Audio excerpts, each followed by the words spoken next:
welcome to a special Saturday night edition of the Neutral Site. I'm still your host, HP, with my co-host. We're going to start with Landon Carrico on Take 5.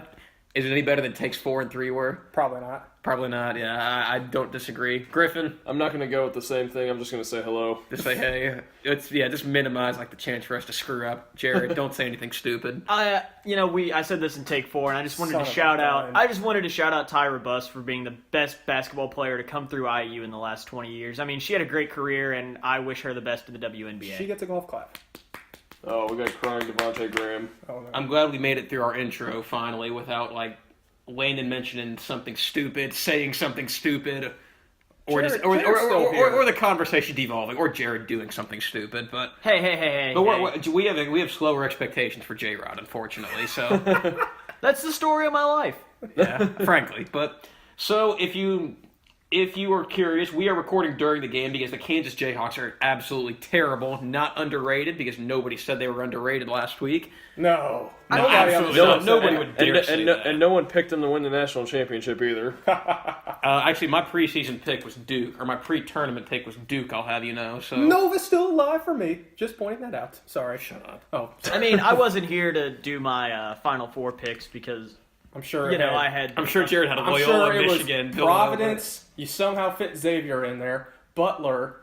Nova. Marquette made it in the tournament, Jared's bracket, and then St. John's is a wild card. You know, not even gonna lie, in my just for fun bracket, I did have Butler going to the Final Four. But in my serious bracket, I did have Virginia going all the way, and that we saw how well that one worked out.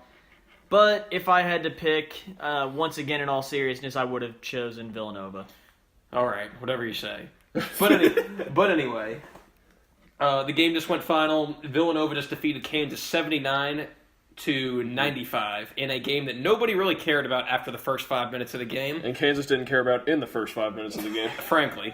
And earlier in today's action, we had Loyola, the Fighting Sister Jeans, finally fell against the Michigan Wolverines. Midnight has fallen, ladies and gentlemen. Unfortunately. The clock finally struck midnight for Cinderella. So it sets up a Villanova-Michigan national championship game in a team where I really don't feel strongly about either team, which is the worst kind of national championship game. And first of all, if you picked this final, you're a liar. I mean, Landon did. I had Nova, Virginia. Okay, I had Michigan in the Final Four, but I didn't have Michigan in the championship. Okay. Now we just gotta sit back and enjoy the basketball. Dang. Dude, that sucks. We can't hate anybody. I wish I could hate all these teams. Well, Landon hates Charles Matthews because he transferred from UK and left the Confederation of Victory. Yeah, he did. It's the Confederacy, not the God, if you're gonna make an insult, at least do it right. Come on. Yeah, he does get the last laugh over Cal. But so what's everybody's first take on not Stephen A. Smith, Skip Bayless' first take on the championship? And Jared Monday is waving night. his hand frantically to talk. Go for it, Jared. I was talking with the guys about this before we hopped on the recording. I feel like the Final Four was just a tournament to see who loses to Villanova by 10 to 15 in the national championship. And as good as Michigan's defense is, I don't see how they have any one particular thing they can take away from Villanova. I mean, they're such a good shooting team. They can drive. They play inside out. They have Jalen Brunson, who was just named the Player of the Year. I don't see how you stop Villanova at this point. Well, I mean, this is kind of interesting to me because I remember 2009 Louisville, they had a game in the Sweet 16 against Arizona. And in this game, they scored 103 points, and I think they made something ridiculous, 12 or 13 threes. They could not do any wrong. And the next game against Michigan State, they just sucked. They fell flat. And it was a terrible game, and Michigan State just grinded them down. I don't know if that's the only way that Villanova loses this next game in case that they just used it all up right away. Well, I want to talk about the Sweet 16 game with Villanova. Since you bring up shooting, they did not make a three, or they only shot 20% from three, and they still won the game. So Villanova finds other ways to win. So. Yeah, you talked about a couple weeks ago, or last week, how whenever to win a national championship, you have to experience a Plan B game, and we've already seen Villanova. Really, the Plan B game though? They shot 24 from three against. They did. Was it Texas Tech or West Virginia? I think it was Texas Tech. Texas Tech, I believe. They still played mediocre in both of those games. Yeah, they still won. Exactly. That's the scary thing about That's an them. indication. That was what I'm saying. Yeah. I never felt they were really in danger in eiteither of those games, though. So we'll You had find West out. Virginia beating Nova, though. I did until the refs got involved in West Virginia. That was very clear. It's all the refs. You give Dexter Miles 2 fouls at the start of the second half on little. Since little when did you touch become fouls. a UK fan, blaming the refs for everything? Anyway, moving on to the game that's now.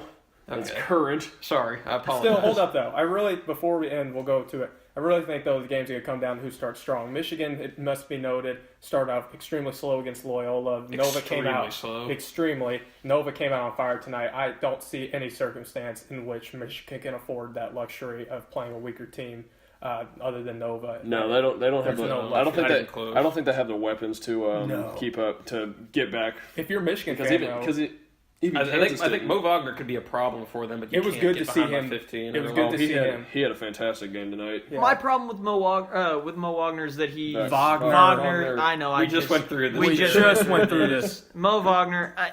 He's had disappearing acts in the tournament where he's gone 0 from 10 from the field. He And just showed up tonight.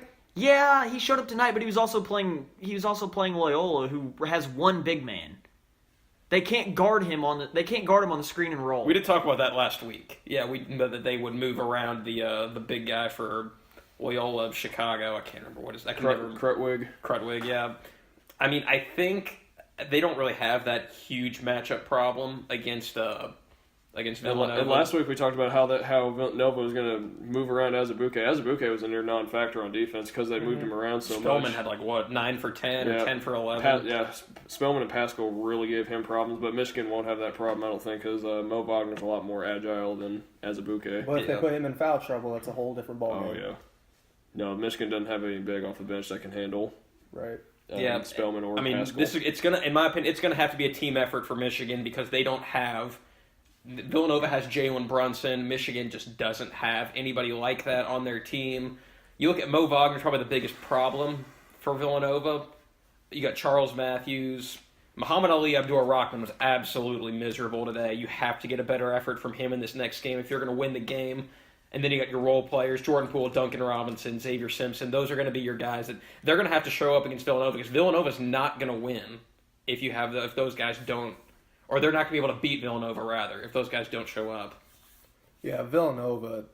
I don't know if you guys agree. That might have been the best beyond the arc shooting performance I've ever seen in a tournament game in my lifetime. I mean, They shattered every 3-point shooting record tonight for a Final Four game, I believe.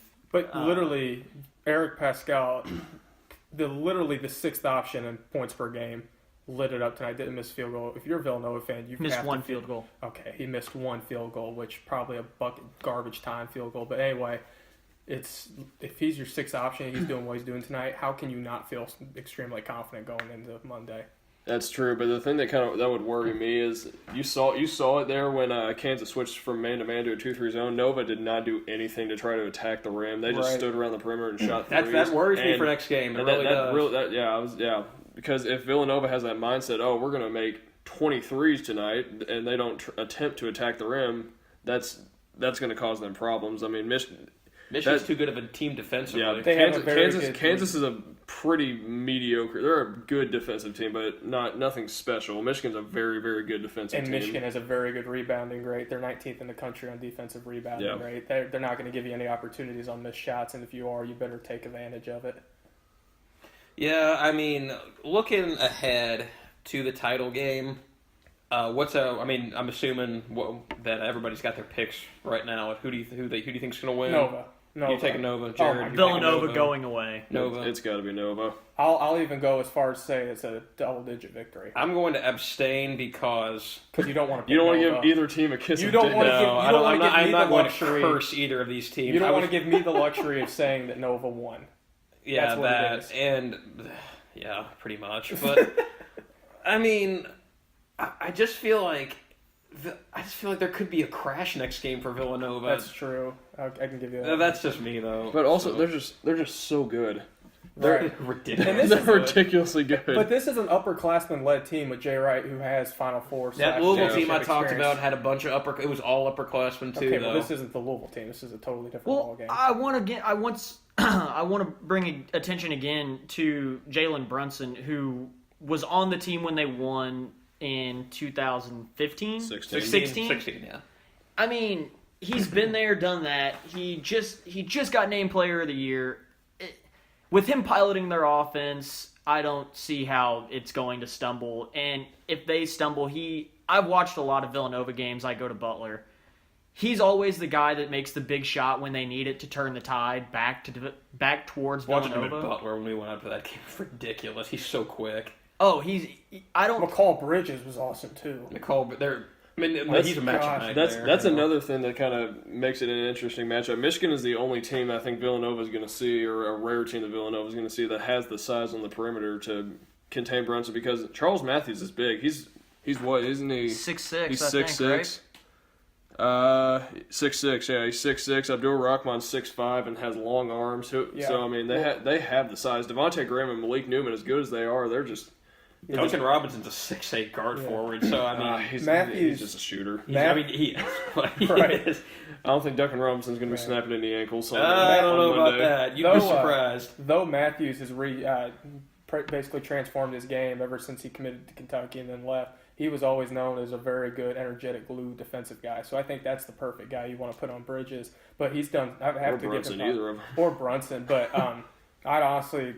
I don't know. It's going to come down to Michigan's defensive play. I honestly don't. I'm not real convinced they're going to have a good statistical output on offense just because of how bad they started that first half. Maybe it was just jitters. Who knows? I would have thought Beeline would have had them coming out with some fire. Well, they did come out with fire. They just couldn't throw it in the ocean. Right. Well, it was a good defensive team, though. Yeah. Right. I mean, literally, though, as Barkley would have said, that first half was terrible. It was absolutely terrible. But they shot like Berkeley. they shot. They did shoot like Barkley. Barkley would be proud of that shooting performance. I agree. But I gotta go Nova. No way. I would be shocked if Nova doesn't win that game.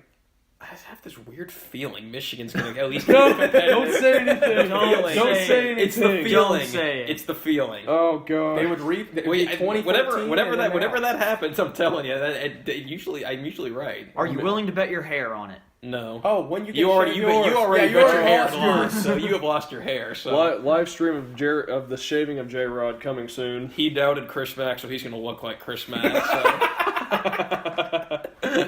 I can't wait. This is gonna be fun. Oh Lord. Wait. Does anything else stand out to you all in terms of this game on Monday?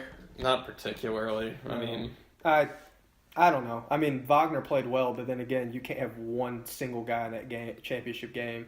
I mean, there has to be a spread out effort there. If Abdul Rahman's not shooting the ball well, if Matthews goes cold from three, even Xavier Simpson looked shaky in the first part of that game. did.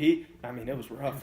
But Wagner's gonna push Spellman though. It's like right. Spellman definitely has not seen anybody that's gonna push him like Wagner will. But then again, you could say the other way around, right? I feel like Spellman and Wagner is going to be the key matchup of this game because if they shut down Wagner, it's over for. There's nobody who's gonna be able to put the ball in the bucket. It's going to come down to Wagner, but at the same time, it's not because if Wagner has a good game, they've got a shot. If not, then I just They'll don't have see no it. chance. If Michigan makes their shots, though, they definitely have a shot just because the fact their defense is so good. Whoever puts the ball in more times is going to win this game. Like if they shoot, Hot take takes. by HP. Hot Whoever puts the ball in the basket more times will probably win the game. well, I don't think That's my smart. That is smart basketball hypothesis right has there. never been proven wrong at any point. So. Actually, that's not true entirely. You could score. Well, no, we're not going to go. Or like that 2012 Sweet 16 game where UK shot 45 free throws against Indiana. You're not even an IU fan. I don't care. I like to hate whatever. both teams. I don't really like to hate IU. I just like to. You go to IU. You just like to make fun of us because we're like the one program you can make fun of. That is true. Because everybody else is making fun of us in this sad little cycle. Right. Villanova, they Don't talk about Chris Mack. No. I think Villanova is, to me is like the Warriors of college basketball They are. Yeah. because they can Maybe all more they can Houston all do Rockets. they can, It's fun to they watch, Can, though. it is fun. There's so much they can do. Everyone can do everything. Like It's compared to like a college offense, it's like an alien spaceship. Is like what Villanova's offense is like. Yeah. No, it's just so far like above like Kansas driving a Prius. Villanova is like in a spaceship right now. Hey, it's going to be interesting to see what. If you own a how Prius, don't be Beeline handles. offended. if there's anybody from the Brooklyn Nets currently listening, please hire Jay Wright. Just get him out of college basketball so the other I teams agree. stand a chance. Get him away from Butler is what he's saying. Hey, we beat we beat Villanova 3 out of the last 4 times we played them. Did you really? You never mentioned that. No, Really? we've never heard that. And guess what? When's the banner going up at Hinkle? Yeah. Oh, well. But I think that's going to cut off our first segment. When we come back from the next break, we're going to be talking about the NBA playoff race, mostly focusing on the Pacers. That's right. We're not going to talk about college basketball for the first time in the history of the show. The chains are broken. We can talk about something else. But we'll be talking about the NBA playoff race, and Griff will definitely be talking about the Pacers. So we'll be back.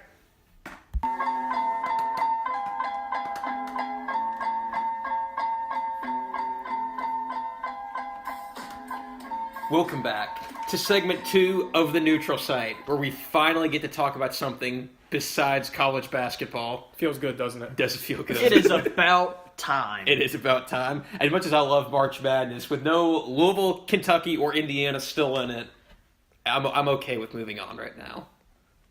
I think we all are. So we have about 2 weeks left until the NBA playoffs start, give or take a couple of days. And I think this is probably the most interesting playoff picture race I've ever seen, because in one conference there's so much parity. The other conference, both of them are. well, really the East parity just kind of sucks. It's But the West is like quality It's parity. just more of a seeding issue with the East. I agree. Yeah, I agree. So I mean, we've got a lot. We have a lot to take in right now with how close things are, especially in the West. You got the Spurs as the 4 seed, all the way down to the 10 seed right now, which is Denver. I mean, we have a difference of one. Separated by 3 games. 3 games, yeah. 3 games between all those teams. So I just want to get your all's thoughts on how this playoff picture is going to shake out. Like, what are you seeing in these last couple of weeks that's going to – what do you think is going to happen? How's the playoff seeding going to shake out? Well, I think it's going to stay pretty close to how it is. I feel like the Pacers could move up with Joel Embiid being hurt, but I want to draw attention to the Cavs. There's a man named LeBron James on that team who's currently playing the best. Never heard of her. Yeah, playing the best basketball of his life in his age 33 season, 15 years in the league. The man's been averaging a triple-double since the start of this calendar year. I know they're the 3 seed, but we've seen what happens when LeBron just decides he's going to take over a playoff series. I know a lot of people are picking the Raptors this year. I don't see how it happens. I mean, LeBron is just that good. Because they have new LeBron stopper, OG Anunoby. I mean, Why did I figure you were going to say that? I totally agree, Griff. All right. Check IU references by Griff. 1. Keep going. I follow the whole never bet against the best player in the world, and that is LeBron James. I don't see anyone. I don't know. Skip Bayless says it's like Kevin Durant or somebody like that. I don't know. He's a liar. I don't see how anyone stops LeBron from getting back to his 8th straight finals. And I think he stands a better chance against the Rockets than I would say the Warriors. And with Curry's ankles being the way they are, starting to act up again, that's something to keep an eye on for the future. I feel like we're in for a great playoffs. I don't see anybody in the East stopping LeBron from getting back to the finals. And I think the West is a 3-horse race between the Rockets, the Warriors, and surprisingly, the Oklahoma City Thunder. Oh my goodness. Oh, I completely agree, Jared. no. Of course you do. We're gonna talk about my Thunder. No, but I think that's an interesting way to segue into like the next thing I wanted to talk about with the Warriors being the 2 seed. It looks like they're probably. I'm assuming we can go ahead and say the Spurs are not going to fall. I think with Pop, with LaMarcus Aldridge, with that great supporting cast, they have enough. They have enough to stay out of that Rockets Warriors first round matchup. The Wolves, Thunder, Jazz, Pelicans, and everybody else, they could end up in that 7 seed. And I'm going to be honest, the Warriors should be scared of that first round just because. They're not going to. This isn't even me trying to be a hot take artist by saying this, but I mean we don't know when Curry's going to necessarily be back, and on top of that, they haven't played that well this year, and these are good. They're going to play a good team, and if they play a team like the Thunder with how they're constructed, that is the ideal Warrior stoppers. It sounds stupid. Somebody's gonna make fun of me for talking about my Thunder. I would love to see Russ go against the Warriors for 7 games. He'd go for like 70 a game. It'd be ridiculous. He'd shoot about 14. He'd shoot about 10% from the field, but he scores 70 points. It would be awesome. I think the Thunder are a very tough matchup for the Warriors, but a team I feel like would be a tougher matchup is the Utah Jazz.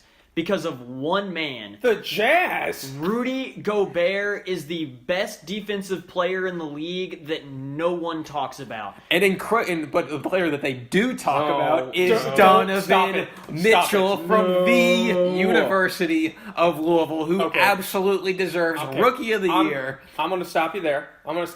Okay. I will give props to the Jazz, considering I thought they were going to be... And props to around Don the Baptist. Just, no. The Jazz, as a team, not the Don Show. I'm going to give the props to the Jazz because I didn't think they were even going to be close to a 10 seed this year after losing Hayward in free agency. But props to them. Gobert's obviously made the case for him Added being the a best franchise player in this past draft. Are you done now? Are you I'm done. I'm done. Yeah, I'm Okay. done. If which you could make an argument for that, but that's not important. What is important though is the Jazz are fighting for a playoff spot. They're the 7th seed. They have an all right schedule. I mean, it's actually kind of looking a little rough. They play the Lakers, the Clippers at home, but then again, they also have the Warriors at home. I think the team though that's gotten the best or has the best chance that's outside of the playoff race would be the Clippers. They play the Pacers and Spurs at home, which, no offense, Griff, those are manageable games to win. The way they've been playing lately. Pacers could be resting starters. You don't know. That's true. Yeah, you never know. They play at the Jazz. That's still a winnable game. The Nuggets and the Pelicans, which are obviously must-wins. And then the And Lakers. at home with the Lakers, that's a joke of a game. Yeah. But, I mean, who would have thought they'd be playing the way they are? That's unbelievable. I mean, they've won the crap out of that Blake Griffin tribute. Oh, They still might make the totally. playoffs. If they don't make the playoffs, they have 2 lottery picks. Detroit's just terrible. Right. Blake They have Griffin. Tobias Harris. They got Tobias Harris, who's been the best player out of that deal so far. Yeah, that's They got Boban. But Jared, what about Tobias Harris? Tobias now? Harris is one of the most underrated fours in the league. I mean, he's shooting over 40% from 3. He defends the perimeter and the paint well. He rebounds well. He's not a superstar, but he's someone that you need on your team to win championships. And as great of a player as Blake Griffin is, he's injured a lot. He's starting to get up there in years. His physicality is declining. Tobias Harris is a great pickup, and I definitely agree that the Clippers won that trade. I think ever since he made the move from 3 to 4, he was too slow at the 3. At times when he played at Tennessee in his 1 year there, they had him switching from the 3 to 4, and obviously being a guy that watches the SEC, he was way more dominant when he played the 4 because his foot speed's too quick for the 4 Was guys. Bruce Pearl still around at that point? Yeah, I think Pearl was still Okay, around. It was either Pearl or Don. No, I think Pearl was It was still around. Pearl. Yeah, it wasn't Donnie Tyndall, but Oh, Donnie Tyndall. Donnie Tyndall. No. We're staying away from college basketball. Right. No more college basketball. But wow, the Clippers though got to be even if they don't win or even make the playoffs. I think Doc Rivers, just with the lack of really superstar talent they had, could be an obvious case for Coach of the Year and GM of the Year. I think Pop's got that one locked up. Pop's this got year. no, and Pop's definitely got Nate that. McMillan. Nate Oh, Nate McMillan, McMillan, I Lord. agree. But I'm to sure be fair D'Antoni though, will win it. the Spurs, Let's even be though they are the honest. I'm 4 sure it's seed, D'Antoni. the Spurs, even though they are the 4 seed, this just attests to how great of a coach Popovich is that he's doing it without Kawhi. And yeah, Aldridge has shown up, but you can't say that Popovich has nothing to do with that. I'm very impressed, even though the Spurs are fighting for a playoff spot. T-Wolves have been a little disappointed in, but it's their first year with that new Big Three, so we'll see what happens in the next couple of years. And I'm really interested to see how people coming back from injuries affect this because you got teams fighting for playoff spots that probably would not be in the spots they were if they were fully healthy the entire year. You got like the Wizards who are probably going to be the 6th seed. They haven't had John Wall in months, and he just came back tonight. So that had a double-double too. Good 15 stuff. points Thanks- and 14 thanks, assists. Landon. Thanks, resident Kentucky fan. Ha ha. You got the Sixers, who's going to get Joel Embiid back soon. The T-Wolves are going to get back Jimmy Butler, which is obviously huge. Huge. The Spurs, maybe if Kawhi Leonard comes back. I mean, you have the potential. The Warriors have the potential to get a fully healthy Timberwolves team as a 7 seed, Right. and that's just crazy. You got the Cavs have not been healthy at all this year. No. George Hill, Rodney Hood, those guys have been in and out of the lineups ever since they came to Cleveland. Right. And they could also fall to a 4. Well, you're a 5 missing seed or you're 6 missing the seed. most important player there too, Kevin Love. I mean, he's been hurt. He missed 8 weeks. Yeah. I mean, getting Kevin Love back, people forget that this man averaged 26 and 10 in Well, he's a Milwaukee, future Hall of Famer. in Minnesota. Yeah, he's future Hall of Famer. He should be. He should be. Why shouldn't he be? Him and Chris Bosh should absolutely be in the Hall, but people that don't like LeBron are going to hate Or him, people so. that just barely watch sports. Bosch is a 10-time Hall of Famer, and Love will get up. 10-time All-Star. Oh, what did I say? Hall of Famer. 10-time Hall of Famer. 10-time Hall of He'd be the Famer. greatest of all time. 10-time All-Star, and Love will get there soon. Altman obviously has done a great job as a GM with that draft day flip. But the one thing that concerns me, I am a Miami Heat fan, always have and always will be, even after LeBron. I always have. Quotation marks. When they had D-Wade and Shaq, that was the first team I fell in love with, 2016. They had UK alum Antoine Walker, Gary Payton. Come on. That team was fun just because it was a bunch of old guys and Dwayne Wade. Bald guys, too. Old guys rule. Bunch of Chris Mack guys. But, HP didn't like that reference. But, anyway.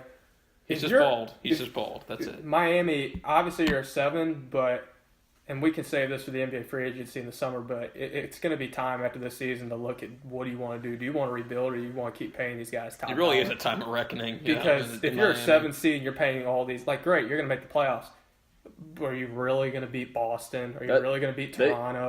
You're not going to beat Cleveland. That's a tough 7 for Boston to draw as the 2 seed, especially if they're not healthy so come the first round. But getting D-Wade, though, has added such a spark to that team that they lacked in the first half of this season. It makes you shed a tear. D-Wade's kind of turned back to they're one of the best defensive teams in the league. I think at the early part of the year when he was on the Cavs, he needs to retire, and he's balling out. He's turned back the clock. I know, Well, it's you great to know, see. the Celtics, they struggle offensively. They don't really have anyone that can create their own shot outside of Kyrie Irving. And now that he's hurt, I feel like if you put the Heat and the Celtics in a playoff matchup, I feel like the Heat could give the Celtics a run. I think they could. I think they could give him a run. They could give him they could take They could take a game or two.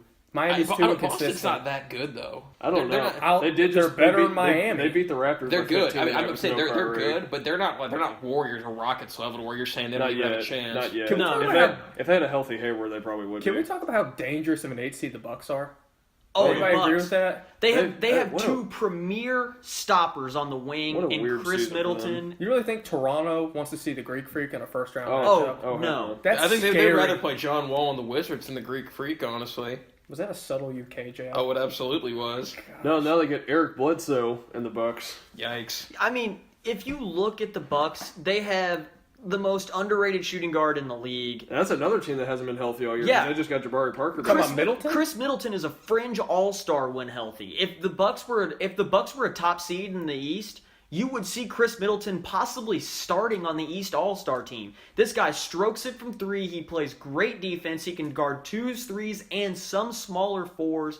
Giannis Antetokounmpo. He's great for the modern NBA. He Yeah. reminds me so much. You guys remember Michael Redd? Yeah. Yes. He reminds Wow, me that's a good one. Michael Redd without the injuries. Without Giannis the knees Antetokounmpo. exploding. Yeah, Giannis Antetokounmpo. He needs no is- introduction. He needs absolutely no introduction. Eric Bledsoe We'll is a give him one dynamic anyway. point guard.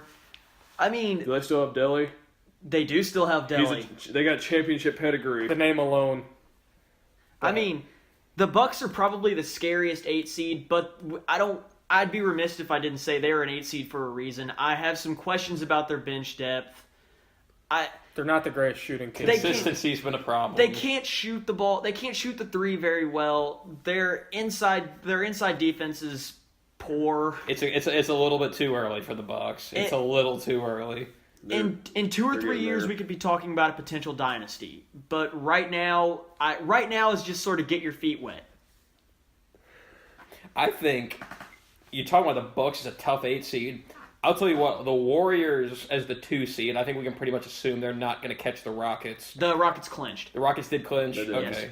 But the Warriors as the 2 seed, I think they could be pushed in this first series. You don't know what Curry's health is going to You look don't know what like. KD or Clay are going to look like either. I know. They're still not back. I mean, you go down through. I think it's pretty safe to say Spurs are not going to be in contention for that 7 seed. They've got enough to avoid that little bit that like fray at the bottom of the West to not have to play the Warriors or the Rockets in the first round. But other than that,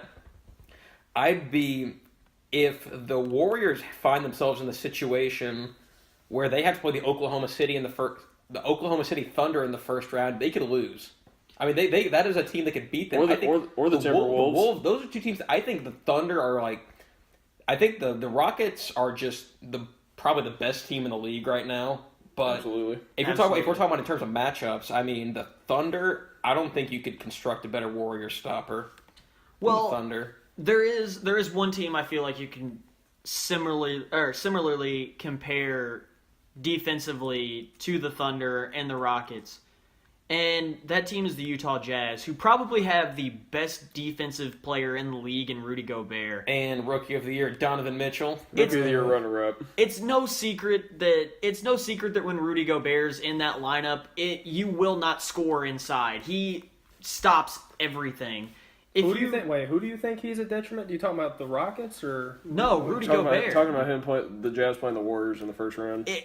But the Warriors aren't an inside team, so what's it matter if they got? But Gobert? that's not true. The Warriors. If you watch the Warriors, It's not just pass it around the perimeter and shoot a three. That's more of like the Rockets. But the Warriors, I mean, it's all predicated on getting to the basket and creating the open shots. The Warriors are predicated. You don't when they have Rudy Gobert, you don't have to suck in and help off of shooters when you have Rudy Gobert standing in the paint. Yeah, and hold on, you were about to say the Jazz don't have perimeter stoppers. Is that what you were about to say? I don't think they have the necessary perimeter stoppers to stop a team like the Warriors. Well, what about Ricky Rubio? You're right. They don't. Rubio. They do to stop a banged up Warriors team though. Fair Exactly. And if exactly. We don't Curry's know. ankles are something that you should really keep an eye on because yes, he had problems with it earlier in his career and he came back from that, but he was also 24, 25.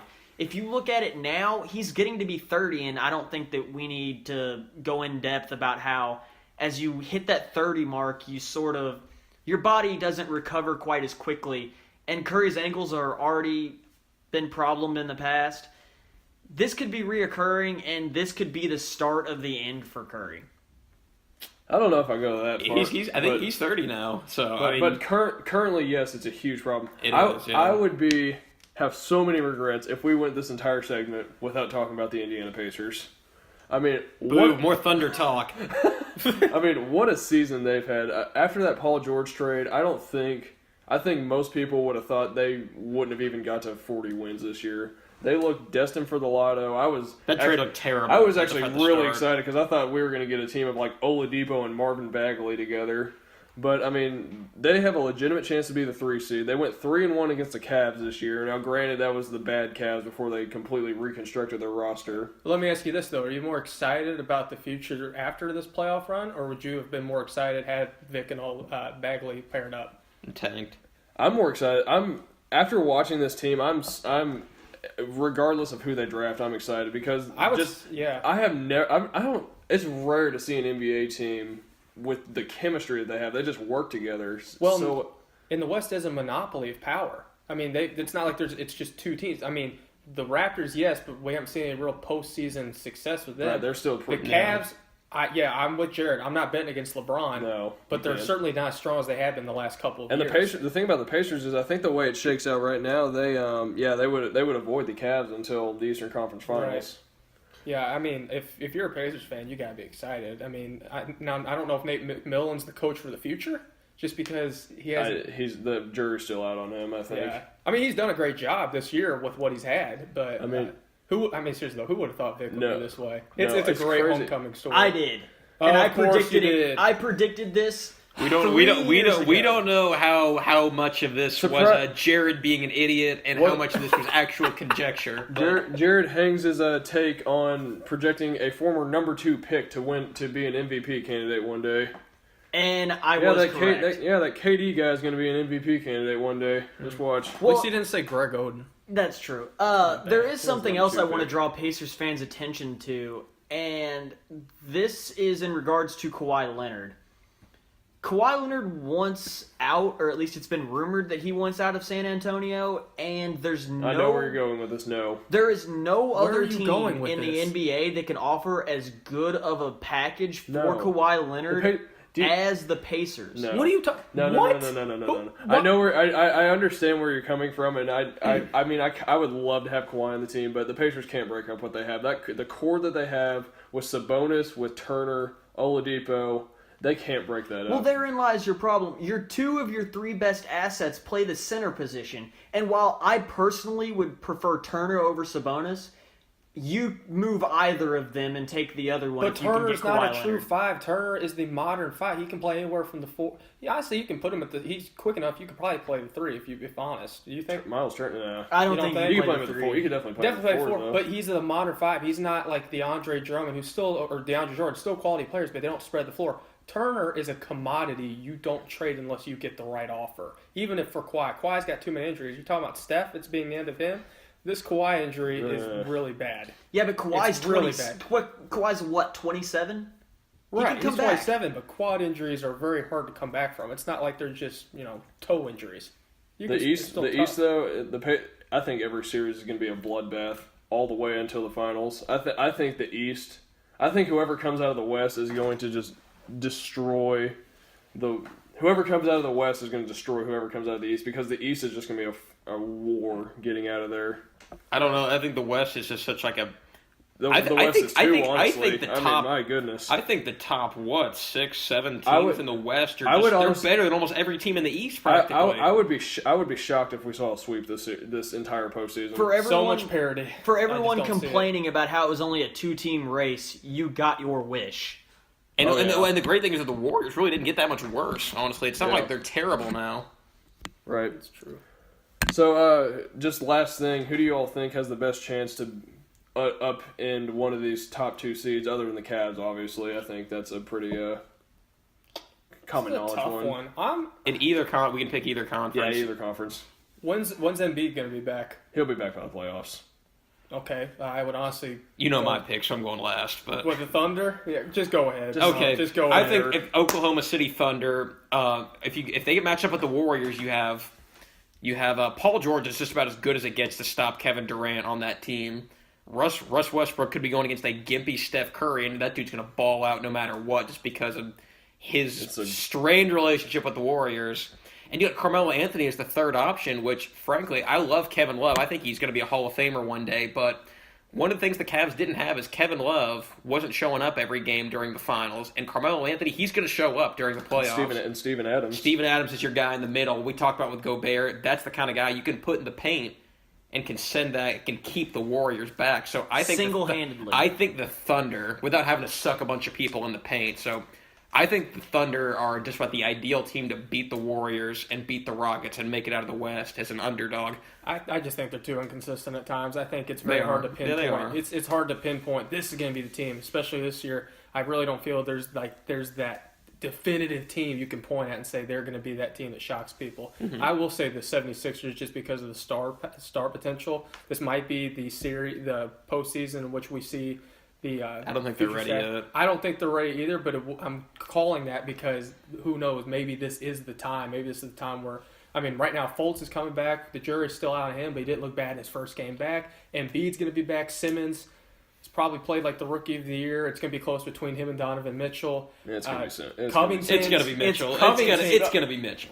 Covington has played awesome. He's basically come out of nowhere. Yeah. I don't see why it can't be the Sixers, but if you're the Raptors and the Sixers are the 4 or the 5 seed, I would be very worried. So. 2 things for me. One, Landon Covington has not come out of nowhere. He's been viewed as one of the best 3-and-D players in the league for a couple of seasons now. On terrible teams. Yes, But he's never been a star. He's never been a star. He's going to get a major contract if he chooses to leave the Sixers. You can't say Completely that agree. fast. Completely agree. That's what I'm saying. And second, I don't think the Sixers will make a deep run this year. They're still young. Young players tend to press more in the playoffs.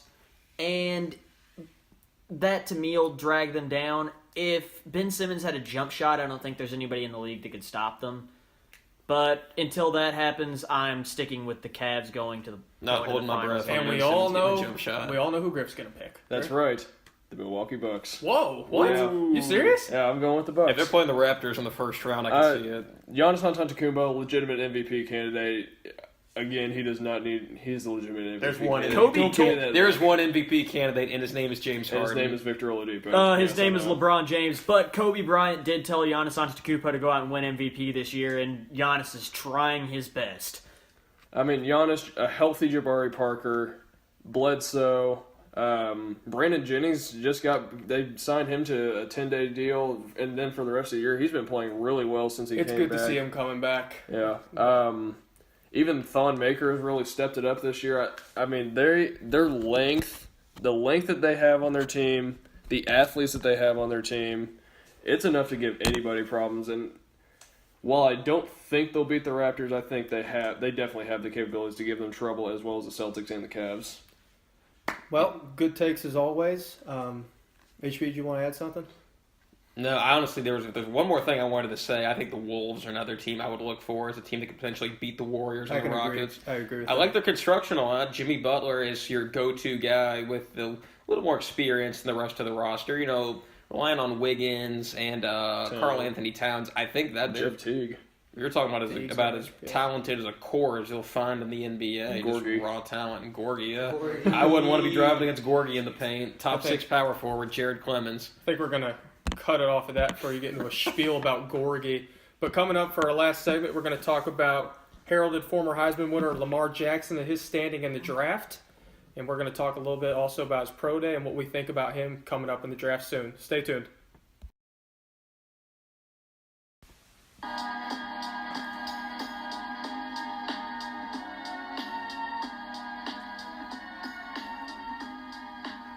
And welcome to the final segment of our show tonight, where we will be discussing someone near and dear to HP's heart, the QB from the University of Louisville, former Heisman winner, the Lamar Jackson.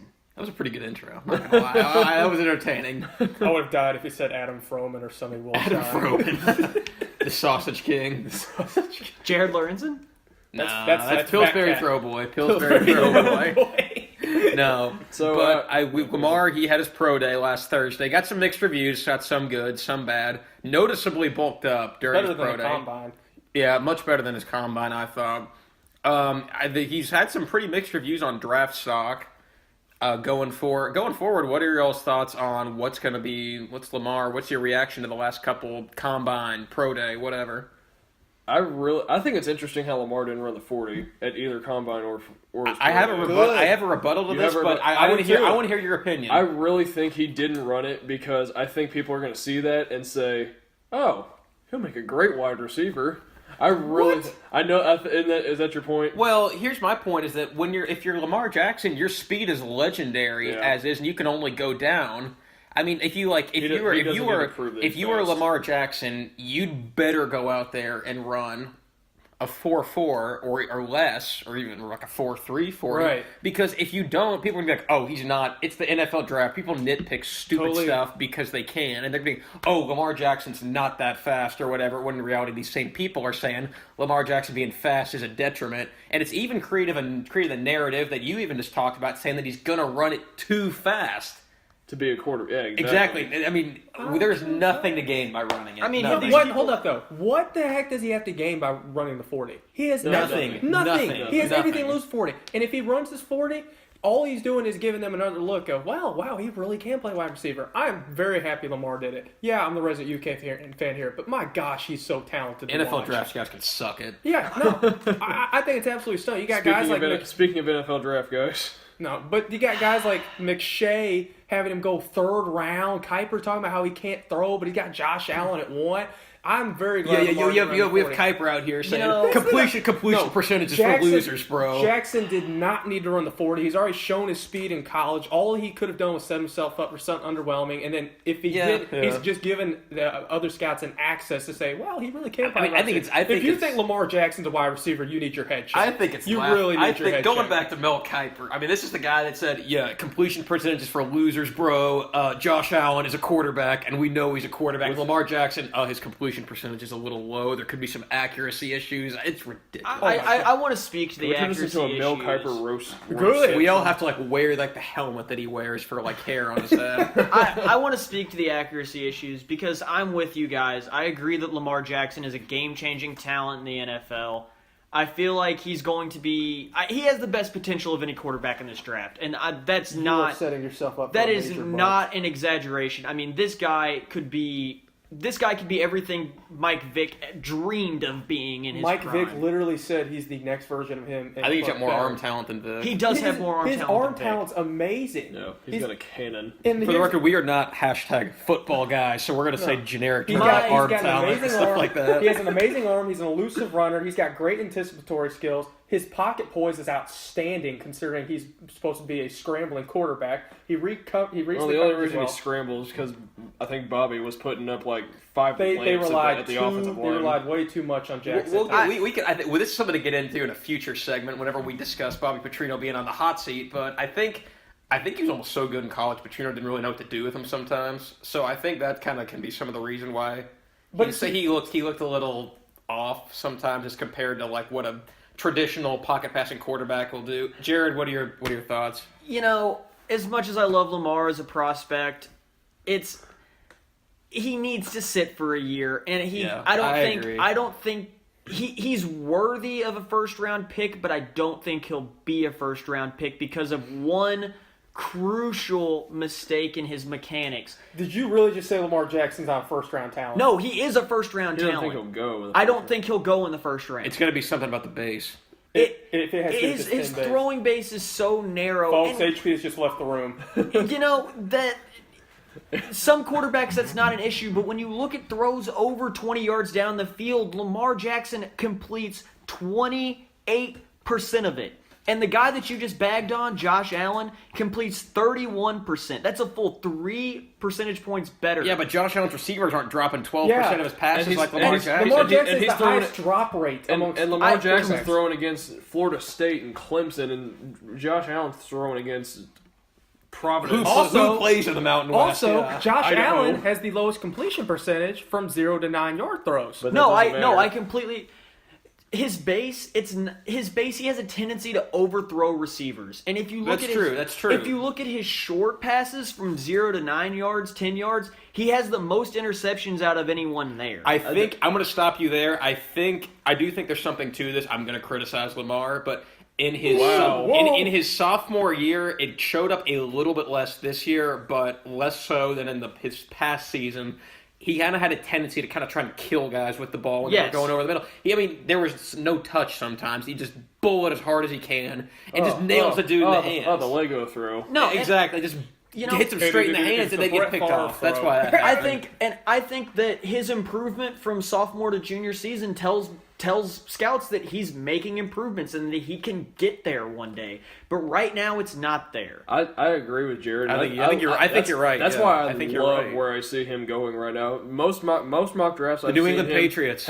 No, not the Patriots. Darn. They're taking Manziel, of course. Obviously. But they have him go. I've seen him mostly going to the Steelers and the Saints, and that would be just be. I think those are ideal. If you let Lamar, you have two of the best quarterbacks of all time teaching Lamar for 2 or 3 seasons. Especially Breeze. Breeze is kind of an unconventional quarterback, too, with his height. And then Breeze is the most unleash him. accurate quarterback of all time. Okay. If you let him sit 1 year or 2 years behind Drew Brees to learn how to correct his base and just set up his mechanics to the point to where he is at an NFL caliber throwing style, he will be the best quarterback in this draft, and you can mark my words on that. When other than Aaron Rodgers have we seen a guy that sits out for a year or two, it's a high draft pick, and then immediately takes the game over when he comes in? It doesn't matter. Jimmy Garoppolo. Jimmy Garoppolo. Okay, Garoppolo was okay. Garoppolo. Kirk Cousins. Yeah. Cousins was nobody thought Cousins was a 5th round pick. I'm talking a high round pick. Foles, I don't even think was a high round pick either. All I'm saying is I think you guys are putting way too much emphasis on this. If you get him a decent coach, training camp, I think a great pick would be Arizona. If you want to ease him in, put him as a starting QB, but just run the running game through Johnson, ease him in. You don't put all that pressure on him. If you want to ease him in, start him against the defensive line of Aaron Donald and Ndamukong Suh. But here's the thing. Just focus on the running game is what I'm saying. I don't Throw a lot of screens. All I'm saying is if you really are a GM and you don't think if you seriously don't think that you would take Lamar Jackson the first round, who's arguably the most dynamic quarterback prospect since Michael Vick or even Cam Newton, if you want to go that far, you're crazy. You are crazy. Why would you not take? I mean, I get it. He's got some issues, but it's not like he has any off the field issues. He's durable. He's a proven winner. And he's an incredibly hard worker. There's a story that came out in the Courier Journal just a couple of months ago. It talked about how Lamar Jackson, with his quiet nature, avoided the media. And one day he decided, you know what, I probably need to start getting involved with this if I'm going to make my living off this. He started taking a class, aced the class for the record, and actually enlisted a local media reporter to help him out. And he's obviously corrected that. And public speaking is one of the hardest things to do in life. I don't see why he can't be a successful NFL quarterback if that's the case. I I completely really agree. don't understand all the Lamar hate. I mean, I don't either. The body He's of not work, a pocket passer. the body, Everybody the else body wants of the body of work is there at Louisville. I think it's a joke. I don't get it. I completely agree. Lamar could be great, but being a quarterback in the NFL is talent, yes, but it's also confidence. If you're not confident in yourself to make those throws into these tight windows, you can burn yourself. You don't think a Heisman winner's confident in himself? Man, you got to go back and look at especially some of the throws he made against. I can think of a few throws he made against Purdue, North Carolina. There was an amazing throw he made against Syracuse. Now, me talking over audio, these amazing throws Lamar made isn't doing much for you. But he's throwing it into tight windows. Here's the thing, but those windows only get tighter in the NFL. And the balls that barely slip over one of his wide receivers' hands, or he leads his receiver just a little bit too much, that are incompletions in college football turn into interceptions in the NFL. And I think Lamar, if he sits 1 year or maybe even half a season, but then you're talking about Sam Darnold's not. I mean, Darnold's overrated. Darnold threw what, 20 picks this year? And I've gone on the record with you guys saying Darnold is not my favorite QB prospect in this class. No, I wouldn't have him in my top 4. No. I think Rosen. I think Darnold. I would even. I like Rosen. Definitely. I like Rosen more than Darnold. Rosen's so cocky that his teammates are just going to start hating him as soon as he thinks he starts flashing. I disagree. You got to be confident. You have to be confident. You don't want to alienate your teammates either. I don't think he's alienated his teammates. You don't think Tom Brady's a team player? I don't like saying that as a Colts fan, but it's true. I think Rosen is the most NFL ready. I think he can step in and contribute the most on day one for any NFL team. I think Darnold reminds me a lot of Jameis Winston, some guy that's going to go in and get you yardage, but won't necessarily win you games. Josh Allen, when I look at Josh Allen, I just see Jay Cutler. I mean, just the most insane, arm talent. The most insane arm talent. I don't even you know can if see. he has arm talent at all. I mean, think he's just big. This guy can rip gloves with his throws. Oh yeah, 54% of the time. That'll really get you far in the NFL. My gosh. Oh my gosh. I'm just going to be honest. Josh Allen's agent is telling Mel Kiper or something like that to prop him up because there is no quantifiable reason. He calls him on the phone. We know you don't. You use hair gel. Exactly. Yeah. Would it not be the most Browns thing in the world to draft Josh Allen with the fourth pick though? That first pick. The first pick. And now that would be Browns. Browns. Let Saquon go. To the When Colts. are the GMs? Giants? I When think are the Giants will take Saquon. Giants would take him. When are GMs going to learn? We had this issue when I think we had this issue with Dak Prescott. People, 5th round pick. People literally 4th round. That was just stupid. I agree. Well, no, and we had it with Prescott, and we had it with I'm trying to think. But we had with Prescott. We've had issues where people take more pocket passer oriented quarterbacks. Deshaun Watson. Thank you. When are these GMs going to learn? Who cares if you're a pocket passer? The league is changing. I disagree.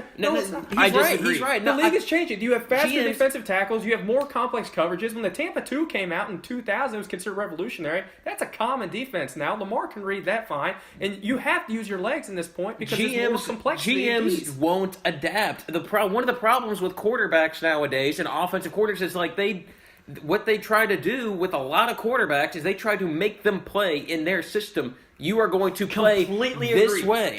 You have to tailor your offense to the talent. Everyone sees what the success that Tom Brady has, and they try to make him Tom Brady. You can't have Tom Brady. I'll give you an example from college with Lamar Jackson. You sound like a Patriots fan. You can't have Tom Brady. You can't have Tom Brady because Tom Brady is probably the greatest quarterback of all time. That's clearly Braden Poe needs to get on the show. No, it's Peyton Manning, but still. But you're not going to find. Not every quarterback is going to be a generational talent. So to where he's going to. You have to find your guy. Russell Wilson isn't that kind of generational talent. Russell Wilson's not a traditional passer either. Yeah, exactly. And they built the system around him. Here's why. They won a Super Bowl. Here's why teams want pocket passers, and why. Because they're stupid. They want pocket passers because pocket passers are less likely to get injured. And you see this with a guy like Carson Wentz, who is a great talent, was probably going to win MVP this year. He just tore his ACL. What's your point? Exactly. He gets hurt. because he leaves the pocket, and that scares NFL coaches because their jobs depend on that quarterback. I think there's some truth to that. Their job some. job completely depends on that quarterback throwing the ball. And when they lose their number one quarterback, one bad season, not 2, not 3, they could lose 8 out of 10 games with their backup quarterback. I mean, look at Jacoby Brissett this year, who came in and he did pretty good. He did fine, but he cost the coach's job. Because no, they lose Chuck Pagano did that had one a to foot out the himself. door. No, Pagano, do not say. Do not Brissett. try to stick up. No. Do not blame Chuck Pagano. Can I go back to a point I was making earlier? Go ahead. Can I finish my point? Sure, yeah, go ahead. Teams are reluctant to take guys that leave the pocket often because when these guys get hurt, it can dramatically alter their job security, which is, at the end of the day, that's the most important thing to them. And pocket passers have a proven history of success in the NFL. You look at guys like Aaron Rodgers, Peyton Manning, Tom Brady. I mean, look at the guys that have won Super Bowls recently. Even Aaron Rodgers really isn't a pocket passer, though. Well, he is. He's just awesome. Aaron Rodgers is ridiculously Aaron Rodgers good. is just great at extending plays. So that's why mobile quarterbacks tend to slip, because if a guy gets hurt, But how many of those athleticism. injuries happen in the pocket versus scrambling? Think about that. Andrew Luck got killed in the pocket. Think about how many of the injuries accounted for are guys in the pocket that can't run, just get their knees taken out from the side. Right. I had to demonstrate that to the rest of the team, but Yeah, but you were a versus big quarterback back in the day. oh, 100%. But No, and versus scrambling. But going back to what I was saying earlier, you look at Lamar Jackson, you have to tailor your offense around him because. When Louisville was losing games early in the season, Lamar was throwing the ball 60 times. Right. I don't know why Petrino was doing that. But here's the thing, too, going off of that. It's not like Lamar's first instinct is to leave the pocket. He's not. He has great pocket poise. He can stay in the pocket. Completely agree. Unfortunately, Lamar does not have any star-making wide receivers as much as HP would like to argue. James Quick was the best receiver he had in his 3 years. Okay, well, Quick, if you want to be honest, He got cut last year. He got cut last year. Yeah, he's been a little underwhelming. I think Louisville's talented wide receivers, they're young. Right, and they had the highest drop. Didn't have the luxury. Well, Louisville had one of the highest drop rates among receivers. So you don't think Lamar's going to be a little apt to leave the pocket at times? All I'm saying is he's got great pocket poise. He's a very fast learner. I mean, his Wonderlic score is not the best, but that's not at all an indication of how well he's going to be. And Completely unfortunately, he didn't have the best opportunities at times because that's just how it is. But I don't see why he can't be. He's got great pocket poise. His arm talent's amazing for a prospect. He's got the strong one. If everyone wants to talk about arms. his legs, they Yeah. should be talking about his arms just as much. You know how everyone says it looks like Michael Vick? It's like just throwing darts at a balloon. He makes it just look as easy, if not easier. It's insane. His throws are a lot of all arm too, which is why he tends to overthrow receivers. I think he's got some throws like that. I agree. If you correct one or two small things, this is what I've been preaching, I don't think it's a stretch to say he'd be the best quarterback in this class. But the thing is it takes time to teach those. You can't rework a throwing motion overnight. That's why I feel like he's going to slip to the second round. I think here we touched on this a little bit earlier with GMs, but NFL GMs, that's a once in a lifetime job.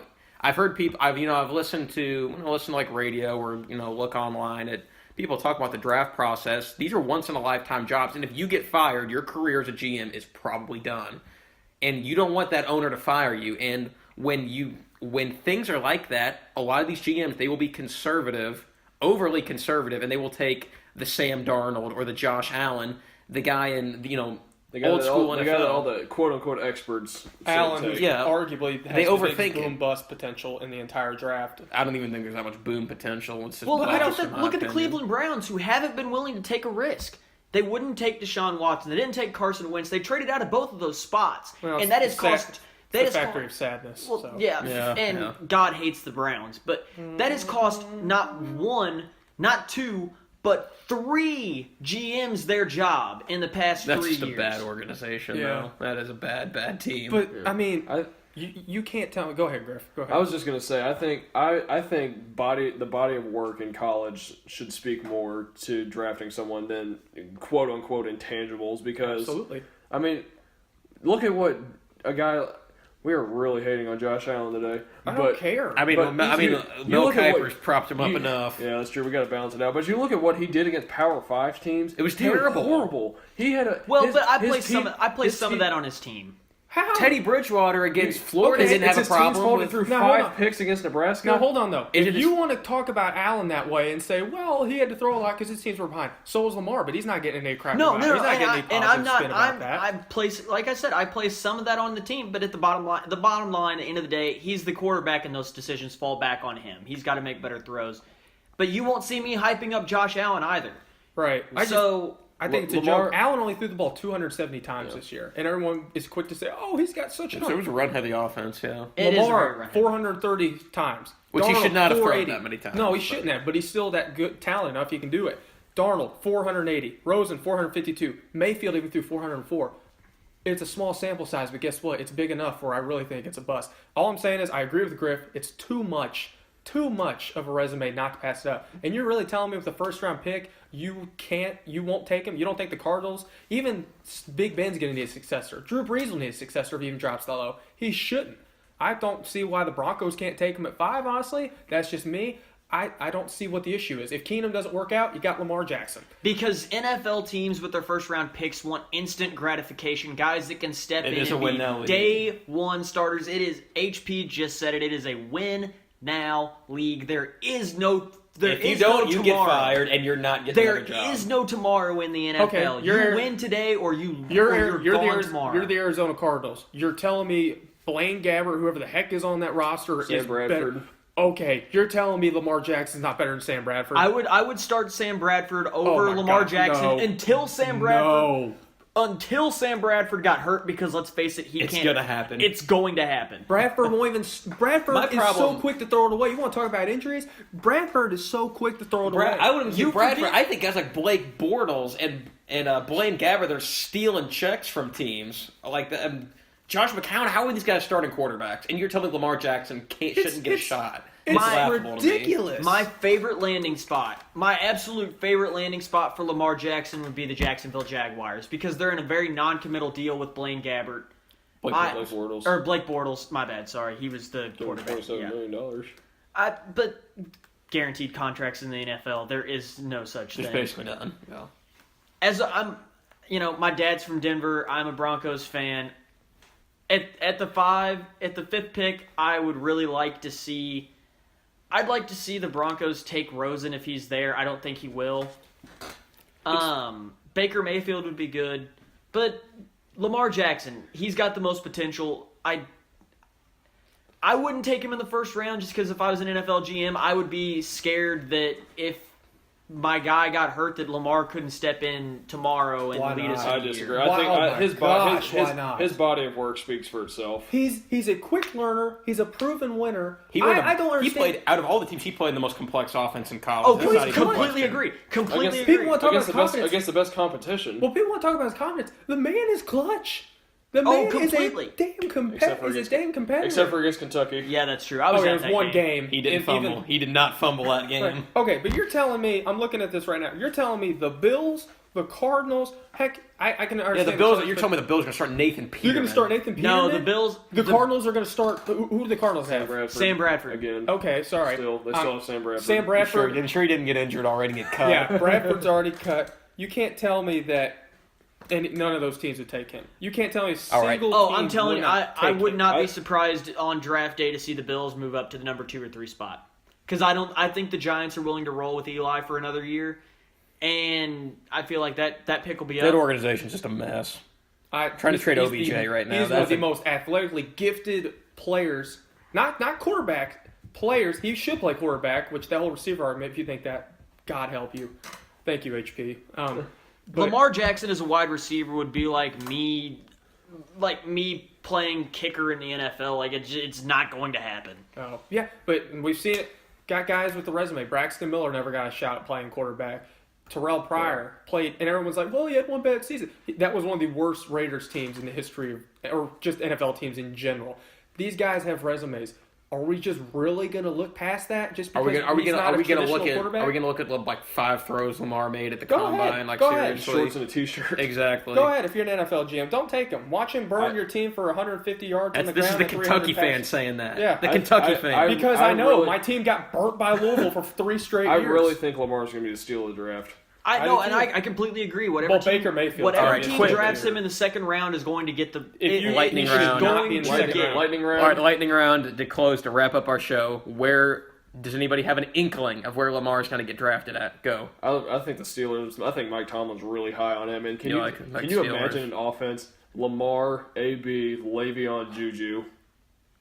Yes. My goodness. Go ahead, Yes, Jared. it would be ridiculous. I'm going to say, I know that I've been talking about him in the second round, but I'm going to say the Saints take him at the end of that first. Just there is him getting the chance to develop under Drew Brees for a year with Sean Payton would be the best thing to happen to Lamar.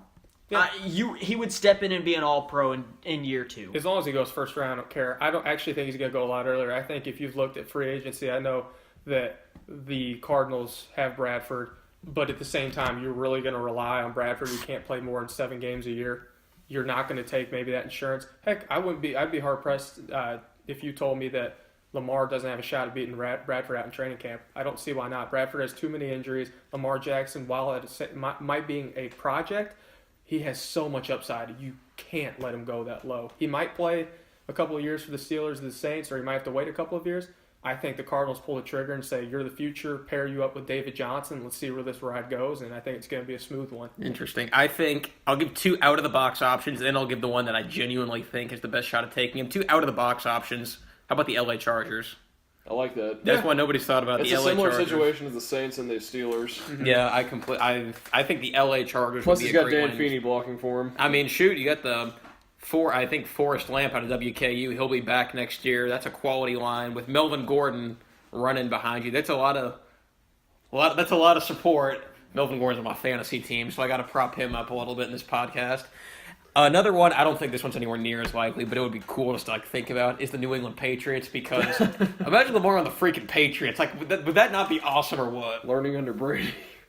Yeah, but I think in the end, I think the best shot, like Griffin said, I think it's the Steelers. I think Mike Tomlin, I think he likes Lamar Jackson a lot. I think Big Ben's breaking down. Big Ben, he could retire any day now. We never know if he's coming back or not. So, Steelers, I think that's where Lamar ends up in the first round. So, I think that's going to wrap up the podcast for today. Any final thoughts? I'm just glad we got some parody in here for once. First of all, Jared's actually here this time. Guys, I want to apologize for that. I've just had a lot of commitments recently, and a lot of stuff's been going on. I've been busy, and I wish I was able to make it last week, but I'm back now, and with great eyes towards the future. Also, we're doing it live, so we don't sound like we're talking through tin cans right now, which is very nice. And so, just wrapping things up. Thank you for listening again. It was a good week. Hopefully you enjoyed us talking about something besides college basketball. Landon, can we hit him with the tagline? Stay neutral, and we will see you next week.